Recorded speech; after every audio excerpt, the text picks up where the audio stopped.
Hi hello எல்லாருக்கும் வணக்கம். இன்றைக்கு நாங்கள் உடற்காயங்கள் என்ற அந்த தொடரில் நாங்கள் இன்றைக்கு பார்க்க போகிறது தீக்காயங்கள், அதாவது வெப்பத்தினால் ஏற்படுற காயங்கள் என்றதை பற்றி பார்ப்போம்.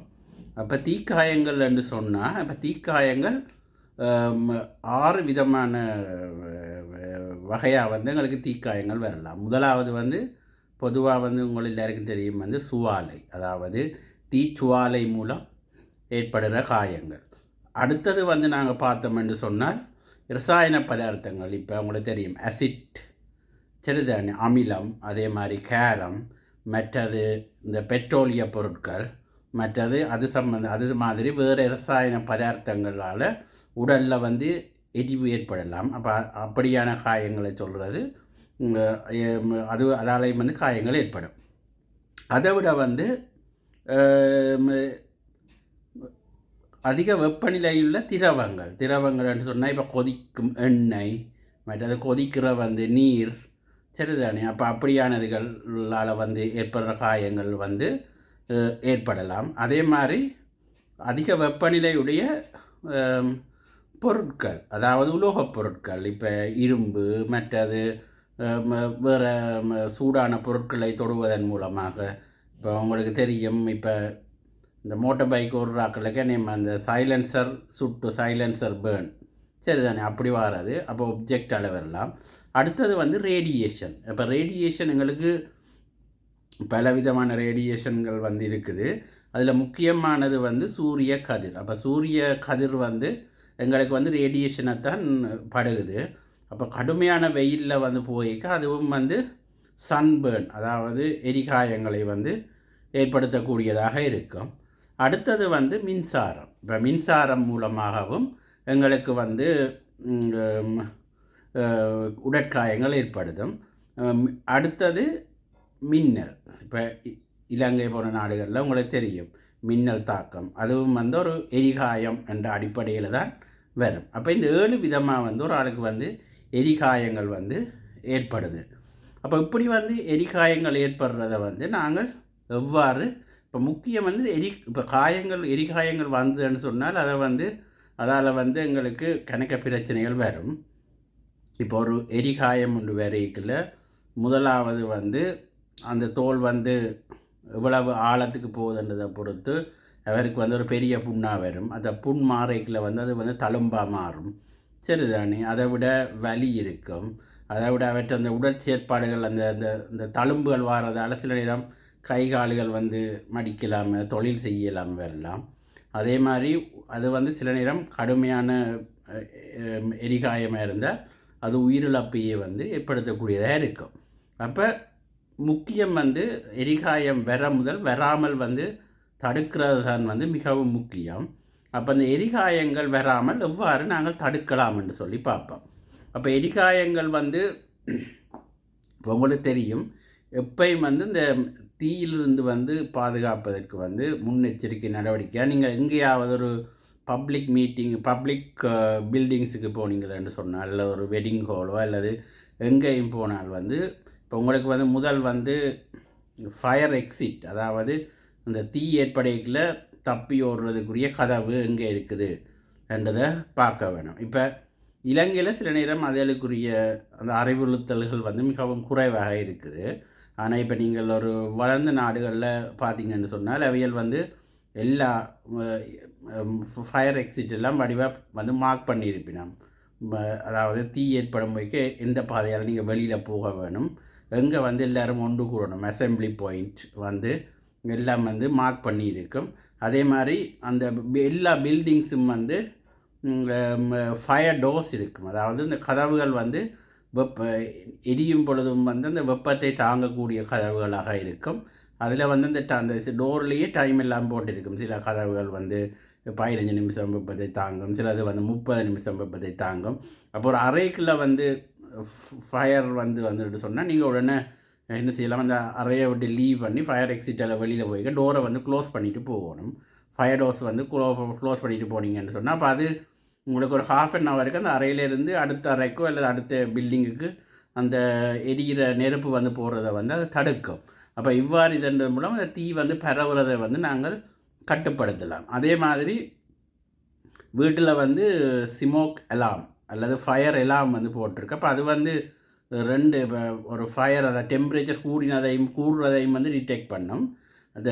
அதே மாதிரி ஸ்மோக்கையும் வந்து டிடெக்ட் பண்ணும். அதே மாதிரி கார்பன் மோனாக்சைடுண்டையும் வந்து டிடெக்ட் பண்ணி அலாம் பண்ணும். இப்போ அலாம் பண்ணிச்சுன்னு சொன்னால் இப்போ உங்களுக்கு தெரியும் இதில் ஃபயர் பிரச்சனை வந்துட்டுன்னு சொல்லி, அப்போ உடனடியாக நீங்கள் அந்த அந்த ஃபயரை வந்து அணைக்கிறதுக்கோ அல்லது அந்த இடத்துல இருந்து வெளியில் போகிறதுக்கோ அது உதவும். அதே மாதிரி இப்போ வளம்பு நாளையெல்லாம் வந்து ஃபயர் அலாம் வந்து ஃபயர் சர்வீஸோட வந்து லிங்க் பண்ணியிருக்கோம். அப்போ இங்கே எங்கள்ட ஒரு வீட்டில் வந்து ஃபயர் அலாம் வந்து ஃபயர் அடிச்சதுன்னு சொன்னால் அங்கே இந்த ஃபயர் சர்வீஸுக்கு வந்து அந்த அலர்ட் வந்து போகும். அப்போ உடனே அவையல் என்ன அந்த ஃபயர் சர்வீஸ் ஆக்கள் வந்து வரக்கூடியதாக இருக்கும். அதே மாதிரி இப்போ ஃபயர் சர்வீஸுக்கு கால் பண்ணுறதுக்குரிய எமர்ஜென்சி நம்பர் அதுகள் எல்லாம் வந்து உங்களுக்கு தெரிஞ்சிருக்க வேணும். ஏனென்று சொன்னால் இந்த ஃபயரால் வந்து உயிரிழப்புகள் ஏற்படலாம், பல்வேறு வகையான உடற்காயங்கள் சரிதானே, மற்றது டிசேபிலிட்டியை வந்து ஏற்படுத்தக்கூடியது. அப்போ இந்த ப்ரிகாஷன் வந்து நீங்கள் இப்போ புதுசாக நீங்கள் வீடு கட்டுறன்னு சொன்னால் அப்போ உதலுக்குரிய இப்போ ஃபயர் டோஸ் போட வேணும்னா ஃபயர் டோஸ் போட வேணாம், மற்றது ஃபயர் அலாம் போட வேணும். மற்றது வந்து இப்போ நீங்கள் ஒரு ப்ரோக்ராம் ஒன்று செய்கிறீங்களென்று சொன்னால் வர்ற விருந்தினர்களுக்கு வந்து ஒரு ஃபயரோ எமர்ஜென்சியில் வந்து எந்த எக்ஸிட்டுக்குள்ள நீங்கள் போகணும், எங்கே அசம்பிளி பாயிண்ட், அந்த இன்ஸ்ட்ரக்ஷனை வந்து நீங்கள் வந்து ப்ரோக்ராம் தொடங்க முதல் வந்து அங்கே வந்திருக்கிற ஆக்களுக்கு நீங்கள் சொன்னீங்களன்னு சொன்னால் அது வந்து ஒரு திடீரென்று எதிர்பாராத முறையில் வந்து ஒரு ஃபயர் ஆக்சிடென்ட்ஸ் ஏதாவது நடந்துன்னு சொன்னால் அது வந்து இத்தனை உயிர்களை வந்து பாதுகாக்கக்கூடியதாக இருக்கும். அதே மாதிரி இப்போ நீங்கள் வீட்டிலையும் வந்து இப்போ நீங்கள் இன்னும் வந்து இப்போ விறகு அடுப்புகள் வந்து பாவிப்போம், இல்லாட்டி வந்து கேஸ் குக்கர்கள் வந்து பாவிப்போம். இப்போ அதால் வந்து என்ன வரப்போகுதுன்னு சொன்னால் ஃப்ளேம் வரப்போகுது. அப்போ இந்த ஃப்ளேம் வந்து என்ன செய்யும் என்று சொன்னால் நெருப்புகள் வந்து பற்றக்கூடிய தன்மை வந்து அதிகமாக இருக்கும். அப்போ சமைக்கைகளில் வந்து இறுக்கமான உடுப்புகளை போட்டுக்கொண்டிருக்கணும். இப்போ லூஸான உடுப்புகள், கைமுட்டை சட்டையாக உள்ளதுகள், மற்ற தலைமையில் வந்து இப்போயும் வந்து முடிஞ்சு நீளமான தலைமை இருந்தால் முடிஞ்சுக்கிறோம். ஏன்னா குனிஞ்சு நீங்கள் அடுப்பில் இருந்து ஏதாவது எடுக்கையோ அல்லது ஏதாவது குனிஞ்சு கரண்டியால் கிண்டேக்கலையோ தலைமயிர் வந்து நெருப்பில் பிடிச்சதுன்னு சொன்னால் அது வந்து ரிஸ்க். அப்போ இப்பையும் வந்து நீங்கள் சமைக்கல தலைமயிரை முடிந்து சரிதானே, தலைமயிற்குள்ளே தொங்கிக் கொண்டு நிற்காமல் அதே மாதிரி இறுக்கமான ஆடைகளையும் மற்றது வந்து கைமுட்டை இல்லாமல் வந்து முழங்கைக்கு மேலே உள்ள உடுப்புகளையும் நீங்கள் போட்டிருக்க வேண்டியது அவசியம். இப்போ வெளிநாடுகள் இல்லாமல் என்ன செய்யணும் என்று சொன்னால் இந்த கேஸ் குக்கர் அதில் எல்லாத்தையும் நிப்பாட்டி இப்போ அவியல் வந்து எல்லாம் எலக்ட்ரிக் குக்கரை வந்து மஸ்ட் ஆக்கினோம். எலக்ட்ரிக் குக்கர்ஸ் வந்து என்ன செய்யும்னு சொன்னால் அதில் ஃப்ளேம் வராது, ஆனபடியால் ஃபயருக்குரிய ரிஸ்க் வந்து குறைவு. அதே மாதிரி அதில் வர்ற அந்த டெம்பரேச்சரையும் வந்து அது கொண்ட்ரோலாக வச்சுருக்கும். ஆனபடியால் அது வந்து அந்த சேஃப்டி வந்து கூட என்று சொல்லி இப்போ அவைகள் வந்து இப்போ கேஸ் இதை வந்து முழுதாக இல்லாமல் பண்ணுறதுக்குரிய செயற்பாடுகளை செய்யணும். என்னென்னு சொன்னால் பாதுகாப்புக்காண்டி. இப்போ அதே மாதிரி இப்போ நீங்கள் கிச்சனுக்குள்ளே வந்து எரியக்கூடிய பொருட்கள் அதில் வந்து இப்போ ஃபயர் பிளேஸுக்கு தான் இந்த அடுப்புக்கு பக்கத்தில் வந்து நீங்கள் வச்சிருக்கிறதே இயல்பான அளவுக்கு தவிர்க்க வேணும். மற்றது சிறுமிகளை வந்து நீங்கள் வந்து கிச்சனுக்குள்ளே அவைகள் வந்து விளையாடுறதோ அல்லது நெருப்பு கிட்ட போகிறதையோ வந்து நீங்கள் இயல்பான அளவுக்கு அலோவ் பண்ணக்கூடாது. அந்த அவியலுக்கு அது வந்து சேஃப் இல்லைன்னு சொன்னால் அவியல் தெரியாமல் அது ஃபயர்களில் போய் கையை வைக்கலாம், இல்லாட்டி ஃபயர்களில் ஆக்சிடெண்ட்டாக வந்து பேர்ன் பண்ணப்படலாம். அதே மாதிரி இப்போ நீங்கள் வீட்டில் உள்ள இப்போ கேண்டில்ஸ் வந்து வீட்டில் வச்சிருக்கீங்கள விலை கவனமாக இருக்க வேணும். அதே மாதிரி கெரசின் ஆயில் லேம்ப்ஸோ அல்லது வேறு விதமான ஃபயர் நெருப்பில் சுட்டிகள் எண்ணெய்கள். இப்போ உங்களுக்கு தெரியும் இப்போ விளக்கீட்டில் ஒரு வீடு ஃபயர் ஒன்று வந்தது யூகேயில். அதே மாதிரி இப்போ கேண்டில்ஸ் மாதிரி விழுந்து எரியலாம். மற்ற முக்கியமாக வந்து படிக்கிற பிள்ளைகள் இப்போ விளக்குலையோ அல்லது கேண்டில்லையோ வந்து படிக்கல வந்து இந்த புத்தகங்கள் எல்லாம் பக்கத்தில் வச்சுக்கொண்டு நடுவுக்குள்ள கேண்டில் அல்லது விளக்கை வச்சு படிக்கல தட்டுப்பட்டால் விழுறதுக்குரிய சான்சஸ் வந்து சரியான ஹை. அப்போ அதால் அந்த எரிகிறதுக்குரிய சான்ஸ் இருக்கும். ஆனபடியால் அந்த விஷயங்களில் வந்து நீங்கள் வந்து ப்ரீகாஷன் எடுக்க வேணும். அதே நேரம் ஸ்மோக்கிங், இப்போ ஸ்மோக் பண்ணுறது, இப்போ வீட்டுக்குள்ளே ஸ்மோக் பண்ணி போட்டு நீங்கள் நெருப்பை மாறி அல்லது அப்படியே ஸ்மோக் பண்ணிவிட்டு அப்படியே கையில் சிகரெட் இருக்கத்தக்கதாக அப்படியே நித்திரையாக போய் அது பெட்டில் விழலாம் அல்லது எங்கேயாவது கீழே எரியக்கூடிய பொருட்களில் விழுந்தால் அது வீடே வந்து ஃபயர் ஆகக்கூடிய சான்சஸ் வந்து இருக்கும். மற்றது வந்து நாங்கள் பார்த்தீங்கன்னு சொன்னால் இப்போ அடுப்பில் வந்து இப்போ அவனில் வந்து எல்லாது ஒரு இது கேஸ் குக்கரில் வந்து அடுப்பு வைக்க 4 கேஸ் குக்கர் இருக்குமென்று சொன்னால் இந்த மூளை அது எப்பயும் வந்து தொங்கலில் இருக்கிற கேஸ் குக்கரில் சமைச்சிங்கன்னு சொன்னால் அதை வந்து கொமனாக பாவிச்சிங்கன்னு சொன்னால் அது வந்து நல்ல மீனுன்னு சொன்னால் தச்சமீன் அதில் உள்ள சூடான சமைக்கிற உணவுகளோ இதோட தட்டுப்பட்டாலும் வந்து அது உங்களுக்கு மேலே வந்து விடுறதுக்குரிய சந்தர்ப்பங்கள் வந்து குறைவு.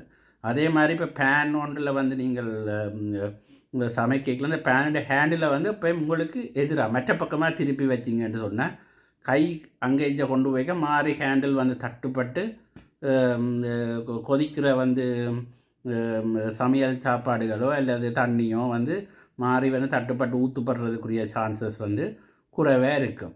அதே மாதிரி எப்பயும் வந்து இப்போ மேசையில் நீங்கள்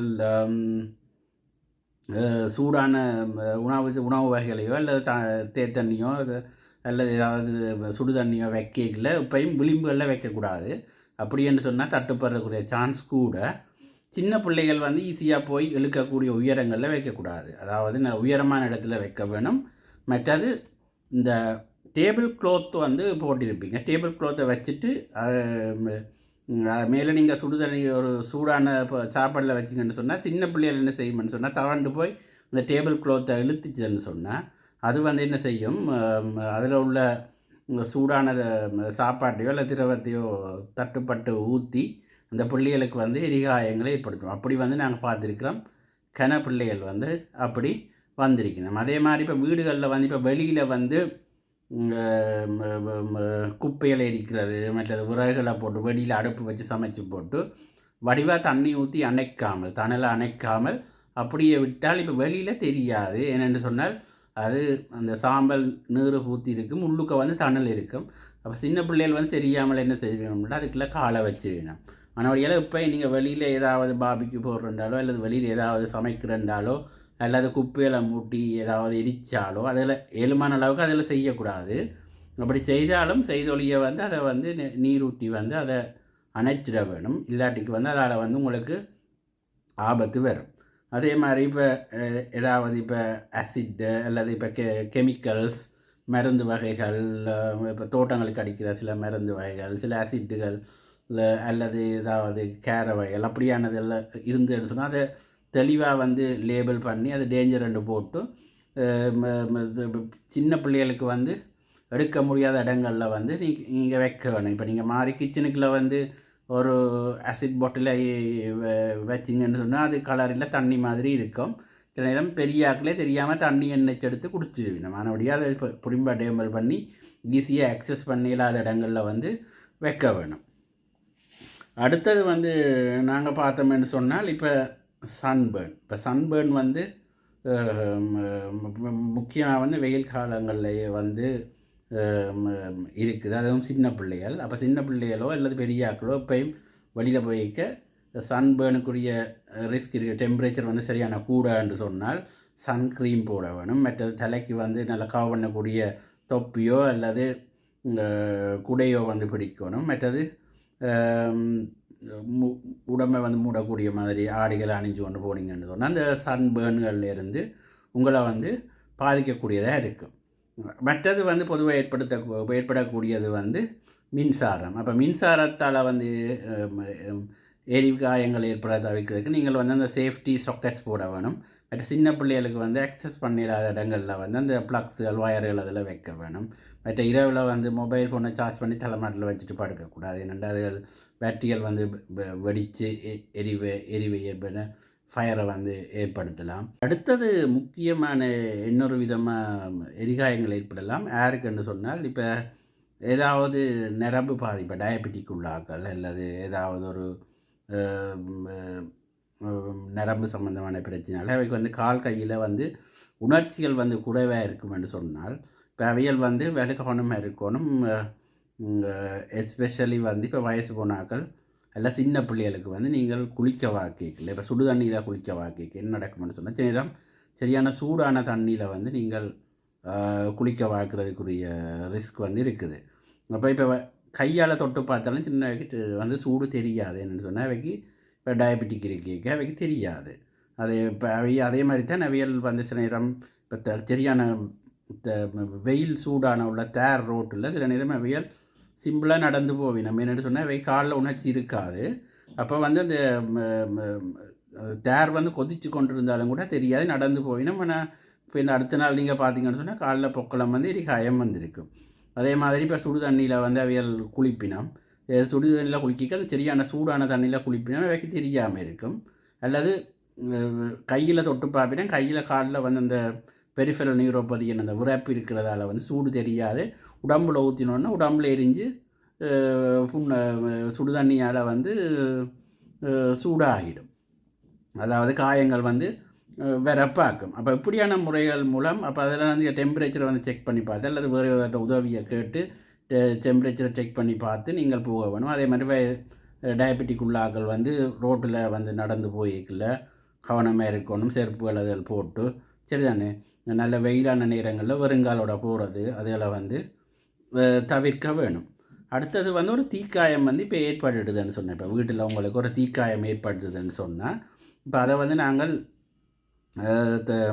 என்ன செய்வோம்னு பார்த்தா முதலாவது வந்து அவரை வந்து அந்த நெருப்புலேருந்து அந்த நெருப்பு எரிகிற இடத்துலேருந்து அவர் வந்து என்ன செய்ய வேணும், அகற்றுப்பட வேணும். அப்போ அதுக்கு வந்து அவர் வந்து என்ன செய்யணும்னு சொன்னால் ஒன்று நீங்கள் ஒரு எரிஞ்சிருக்கிற பொருளையோ அதை வந்து நீங்கள் இப்போ ஒரு எலக்ட்ரிசிட்டியிலேருந்து வருதுன்னு சொன்னால் அதை ஆஃப் பண்ணுறதோ அல்லது ஒரு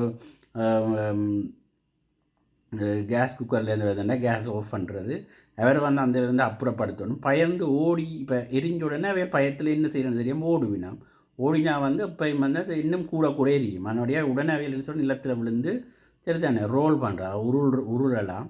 மற்றது ஈரமான சாக்கோ அல்லது ஈரமான துணியாலையோ போட்டு மூடலாம். மூடினீங்கன்னு சொன்னால் உடனே அந்த நெருப்பு வந்து அணைஞ்சிடும். சரிதானே அப்படி முதலாவது வந்து நெருப்பை வந்து அணைக்க வேணும். அப்போ ஒரு எரிகிறதுக்கு என்னென்ன தேவைன்னு சொல்லி பார்த்தீங்கன்னு சொன்னால் ஒன்று வந்து ஆக்சிஜன், அடுத்தது வந்து எரியக்கூடிய பொருள், அடுத்தது வந்து அதுக்குரிய வெப்பநிலை. இப்போ இந்த மூணில் ஏதாவது ஒன்று நீங்கள் எரியக்கூடிய பொருளை வந்து அகற்ற வேணும். ஆக்சிஜனை நிப்பாட்டுறது தான் நீங்கள் மூடுறீங்க. இப்போ மூடினீங்கன்னு சொன்னால் அந்த இடத்துல உள்ள யார் வந்து அவர் காற்று வந்து கிடைக்காது. அப்போ ஆக்சிஜன் இல்லாமல் போனோடனே எரிகிறது தானாக நின்றுடும். அப்போ அப்படி நாங்கள் முதல்ல நிப்பாட்டி போட்டோம். அடுத்த ஸ்டெப் வந்து நல்ல குளிரான நீரில் வந்து அந்த எரிந்த இடத்த வந்து தொடர்ந்து 20 நிமிடம் வந்து நீங்கள் என்ன செய்ய வேணும், கழுவ வேணும். இல்லை தண்ணியை வந்து இப்போ ஓட விடணும். குளிரான தண்ணியை வந்து நீங்கள் ஓட விட்டீங்கன்னு சொன்னால் அந்த அந்த வெப்பத்தாலே வந்து உடலுக்கு ஏற்படுற வந்து காயங்களோட பாதிப்பு வந்து குறையும். இப்போ அது வந்து நீங்கள் முதலாவது செய்ய வேணும். அடுத்தது வந்து இப்போ ஒரு எரிகாயம் ஒன்று இப்போ கையில் ஏற்பட்டிருக்குன்னு சொன்னால் அதை வந்து ஒரு பொலித்தீன் அல்லது அந்த ஃபிலிம் இருக்குது தானே, பிளாஸ்டிக் ஃபிலிம், அதால் வந்து கவர் பண்ணிக்கிங்கன்னு சொன்னால் அப்போ அது வந்து ஒன்று வந்து அது நோவையும் குறைக்கும். அடுத்தது வந்து அவருக்கு வந்து இந்த இன்ஃபெக்ஷன் அதுக்குரிய ரிஸ்கையும் வந்து குறைக்க போகுது. மற்றது வந்து இப்போ ஒரு உடுப்பு வந்து எரியுதுன்னு சொன்னால் அந்த உடுப்பை வந்து நீங்கள் ரிமூவ் பண்ணுவீங்க. ஆனால் அது உடம்போடு ஒட்டிட்டுதுன்னு சொன்னேன் எரிஞ்சு. இப்போ நைலோன் உடுப்பு உடம்போடு ஒட்டிட்டுதுன்னு சொன்னால் அதை பிடுங்கி இழுக்க வேணாம். அதால் வந்து இன்னும் காயங்கள் வந்து பெருசாகிறதுக்குரிய ரிஸ்க் வந்து இருக்குது. அப்போ அடுத்தது வந்து நாங்கள் பார்த்தோம்னு சொன்னால் அவருக்குரிய பெயின் ரிலீஃப் பேராசிட்டமோலோ ஏதோ கொடுக்கலாம். மற்றது இப்போ ஆஸ்பத்திரிக்கு கொண்டு போக வேணும். இப்போ ஆஸ்பத்திரிக்கு கொண்டு போகணும். தேவையில்லாத இப்போ சில பேர் வந்து பேஸ்ட்டை போடுவினோம், சில பேர் வேறு க்ரீம்கள் ஆயில்கள் அப்படியெல்லாம் போடக்கூடாது. தண்ணியில் கழுவினீங்கன்னா சரி, சில அப்படியான வேறு பொருட்களை எல்லாம் வந்து நீங்கள் போடக்கூடாது. சரிதானே போடாமல் வந்து இப்போ வைத்தியசாலையை கொண்டு போகணும். ஒரு உள்ளங்கை அளவுக்கு எரிஞ்சிருக்குன்னு சொன்னால் அது வந்து எவ்வளவு 1% என்று சொல்லி. அப்போ ஒரு ஆளுக்கு வந்து ஒரு உள்ளங்கையிலும் பார்க்க பெரிய அளவுக்கு வந்து ஒரு எரிவு காயம் இருக்கும் என்று சொன்னால் நீங்கள் ஆஸ்பத்திரிக்கு போய் மருந்து கட்ட வேணும், டாக்டர்கிட்ட காட்ட வேணும். அதை விட சின்ன எரிவென்றாலும் முகத்தில் ஏற்பட்டிருந்தால் அல்லது கழுத்து பகுதியில் ஏற்பட்டிருந்தால் அல்லது ஏதாவது மூட்டு பகுதிகளில் ஏற்பட்டிருந்தால் அல்லது வந்து இது ஆணுறுப்பு பெண்ணுறுப்பு பகுதிகளில் ஏற்பட்டிருந்தால் வந்து நீங்கள் கட்டாயம் ஆஸ்பத்திரிக்கு கொண்டு போக வேணும். ஏனென்று சொன்னால் அந்த எரிஞ்சு வார தழும்புகளால் பேர்ந்து அவைக்கு கை கால் அசைக்கலாமல் அல்லது கழுத்து பகுதி எரிஞ்சு என்று சொன்னால் கழுத்து அசைக்கலாமல் மூச்சு விடுற இதில் வந்து பிரச்சனை வரலாம். இப்போ ஒரு எரிகாயங்கள் ஏற்படையில இப்போ ஒரு வீட்டில் ஒரு ஃபயர் ஒன்று வந்திருக்குன்னு வையுங்களேன், வந்து ஒரு எரி காயத்தோடு ஒரு ஆள் வருதுன்னு சொன்னால் நம்ம அது எரியேக்கில் வந்து தனியாக தீச்சுவாலை மட்டும் இல்லை, இப்போ சில நேரம் வீடு எரியேக்கில் மேலே உள்ள கூரைகள் எரிஞ்சு அதில் உள்ள பொருட்கள் வந்து அவருக்கு மேலே விழுந்து சில நேரம் அவருக்கு எலும்புடைவுகளும் ஏற்பட்டிருக்கலாம்.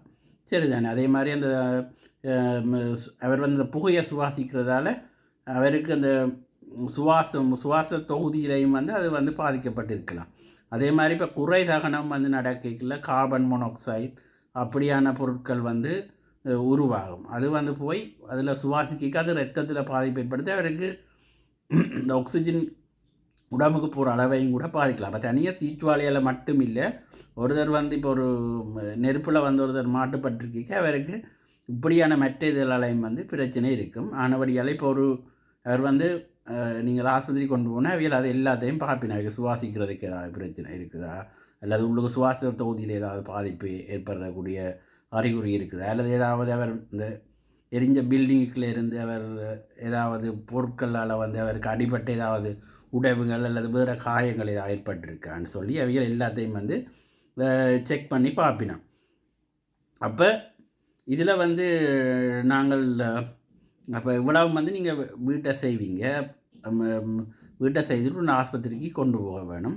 இப்போ ஆகலும் சின்ன காயம், இப்போ நான் சொன்ன மாதிரி அந்த ஒரு உள்ளங்கை அளவிலும் பார்க்க சின்ன காயமாக இருக்குது, அந்த குறிப்பிட்ட முக்கியமான பகுதிகளில் இல்லைன்னு சொன்னால் நீங்கள் வீட்டிலேயே ஃபஸ்ட் எய்ட் செய்து மருந்து போட்டாலும் ஓகேயாக இருக்கும். அடுத்து இந்த எரிவு வாங்கிட்ட டிகிரிஸ் இப்போ ஃபஸ்ட் பார்த்தீங்கன்னு சொன்னால் முதலாவது ஃபஸ்ட் டிகிரி என்று சொல்கிறது அது வந்து தனியாக அந்த மேலே இருக்கிற தோல் மட்டும் எரிஞ்சிருக்கும். இப்போ நீர் இது என்ன சுடு தண்ணி ஆவியால் அல்லது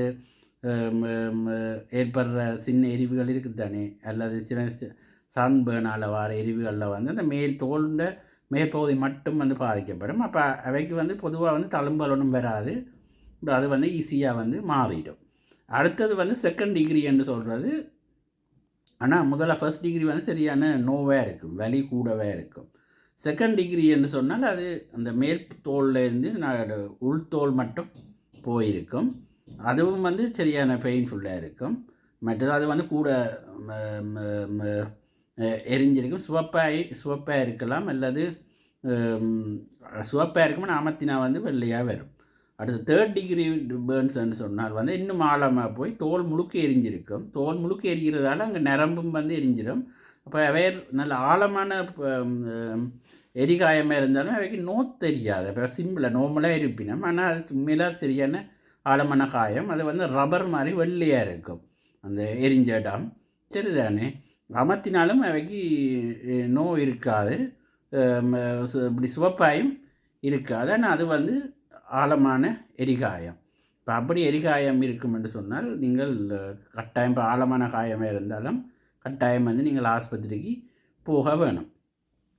அடுத்தது வந்து இப்போ என்ன பிரச்சனைன்னு சொன்னால், இப்போ நீங்கள் இப்போ உடனடியாக வந்து நாங்கள் இப்போ குளிர்ந்த நீரில் வந்து கழுவி அந்த வெப்பநிலையை வந்து குறைக்கிறோம்.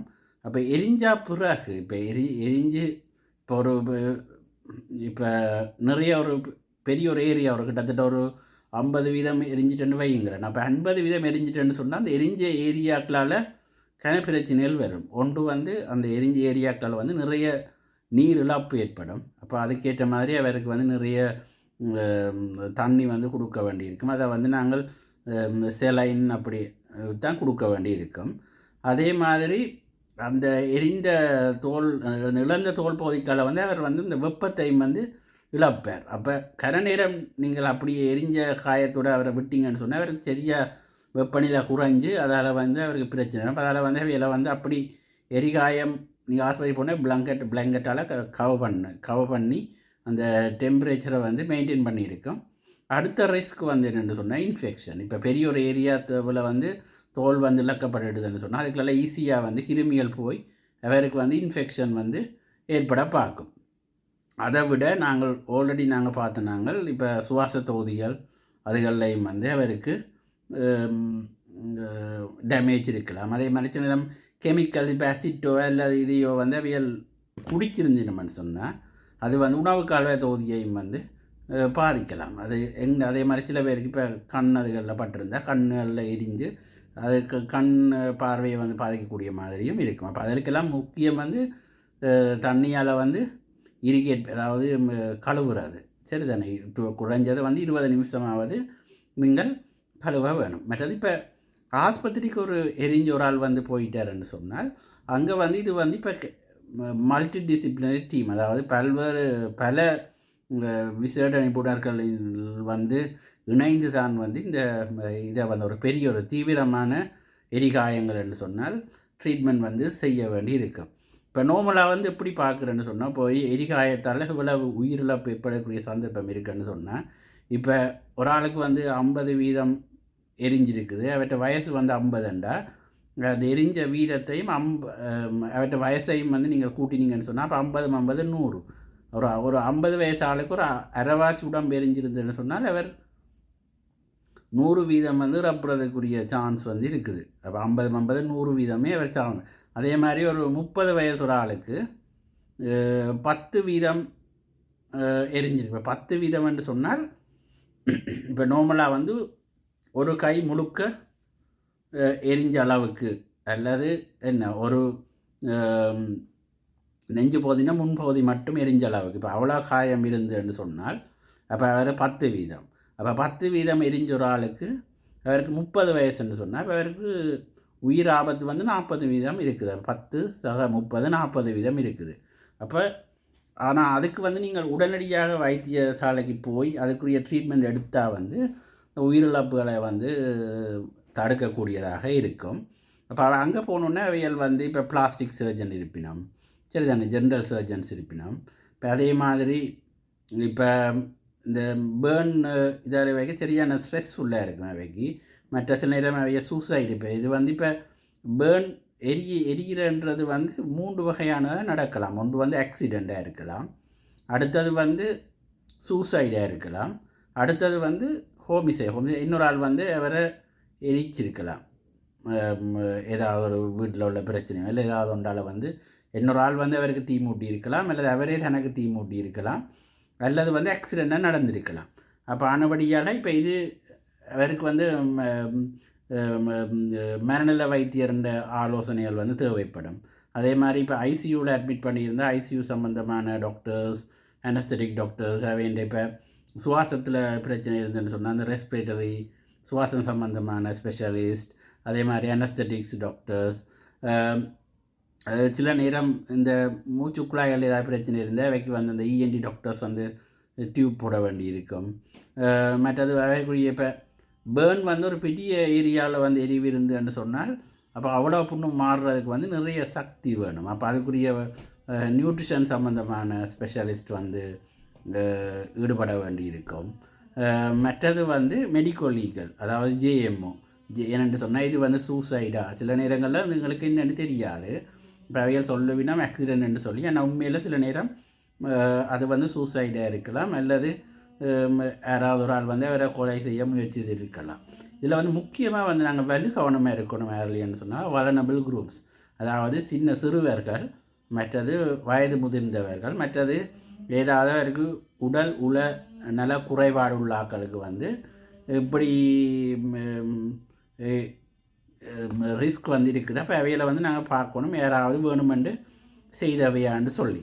அப்போ இப்படி வந்து எல்லா விஷயங்களும் இருக்கிறபடியால் அநேகமாக இவ்வளோ விஷயங்களும் வந்து நீங்கள் வைத்தியசாலைக்கு போய்க்கல வந்து அங்கே வந்து அவையல் கவனிப்பினம். அப்படி அவ்வளோ விஷயங்களையும் அவதானித்து சில நேரங்களில் அதுக்குரிய சட்ட நடவடிக்கைகள் எடுக்க வேண்டி இருக்கும். மற்றது இப்போ புண் வந்து இப்போ இந்த உயிர் ஆபத்து வந்து உடனடியாக ஏற்படுறது வந்து எரிகாயங்கள், அதாவது எரிகிறதால வரலாம். பிறகு வந்து புண் மாறினா பிறகு கொஞ்ச நாளையால் இந்த இன்ஃபெக்ஷனால் வரலாம். இப்போ முதல் வந்து எரிஞ்சு எரிக்கைக்கு என்ன நடக்கும்னு சொன்னால் நீர் இழப்பு அல்லது அவர் வந்து அந்த உடல் வெப்பநிலை வந்து குறைஞ்சு கொண்டு போகிறது, அதுகளால் வந்து உயிரிழப்புகள் ஏற்படலாம். பிறகு வந்து இன்ஃபெக்ஷனால், அதாவது இந்த தோல் வந்து இழக்கப்படுறதாலேயோ அல்லது செஸ்ட்லேயோ இன்ஃபெக்ஷன் வர்றதால வந்து உயிரிழப்புகள் ஏற்படலாம். லேட்டராக வந்து இப்போ அவைக்கு வந்து டிசேபிலிட்டிஸ் வரலாம். இப்போ கை கால் முழங்கையில் முழங்காலில் அல்லது கழுத்தில் வந்து எரிவு இருக்குமென்று சொன்னால் அந்த பகுதிகள் வந்து இயங்கலாம் போய்க்கு, அதால் வந்து டிசேபிலிட்டியும் வந்து வரலாம். ஆனால் நாங்கள் அதுக்குரிய தகுந்த சிகிச்சை முறை செய்வதன் மூலம் அவைகள் வந்து அதுக்குரிய தோல் மாட்டு சிகிச்சைகள், அதுகள் இப்போ ஆர்டிஃபிஷியல் ஸ்கின், அப்படி பலவிதமான சிகிச்சை முறைகள் இருக்குது. நான் அதை பற்றி டீட்டெயிலாக கதைக்க வரையில். அப்போ நீங்கள் வைத்தியசாலைக்கு போனீங்கன்னு சொன்னால் அவைகள் அதுக்குரிய ட்ரீட்மெண்ட்டை செய்வினோம். அப்போ முக்கியம் வந்து இதில் நாங்கள் உங்களுக்கு முக்கியமாக நீங்கள் தெரிய வேண்டியது என்னென்னு சொன்னால், இப்போ நீங்கள் ப்ரிவென்ஷன், அதாவது வரமுன் காப்போம், அதுதான் வந்து முக்கியம். இந்த எரிகாயங்கள் வந்து ஏற்படாமல் உங்களோட வீட்டையும் சரிதானே, வீட்டையும் மற்றது உங்களையும் வந்து நீங்கள் வந்து தயார்படுத்தி கொள்ள வேணும் இந்த எரிகாயங்கள் ஏற்படுறதை வந்து தடுக்கிறதுக்கு. உங்களுக்கு இந்த இது பிடிச்சிருந்துன்னு சொன்னால் நீங்கள் சப்ஸ்கிரைப் பண்ணுங்கள் சரிதானே, ஃப்ரெண்ட்ஸோடு வந்து ஷேர் பண்ணுங்கள். நாங்கள் இப்படி ஒவ்வொரு வெள்ளிக்கிழமையும் வந்து நான் உங்களுக்கு ஒவ்வொரு மருத்துவம் சம்பந்தமான வீடியோக்களை வந்து போடுவேன். நீங்கள் பார்த்து நீங்களும் பயனடைஞ்சு மற்றவர்களுக்கும் வந்து இதை வந்து ஷேர் பண்ணி பயனடைய செய்யுங்க. அதில் என்னுடைய யூடியூப் சேனல் வந்து என்மின வானில், அப்போ அதை வந்து நீங்கள் ஃபாலோ பண்ணினீங்கன்னு சொன்னால் நீங்கள் மேலும் மேலும் தகவலாக அறிஞ்சு கொள்ளலாம். நீங்கள் கொடுத்த ஆதரவுக்கு நன்றி. அடுத்த வெள்ளிக்கிழமை மீண்டும் சந்திப்போம். வணக்கம்.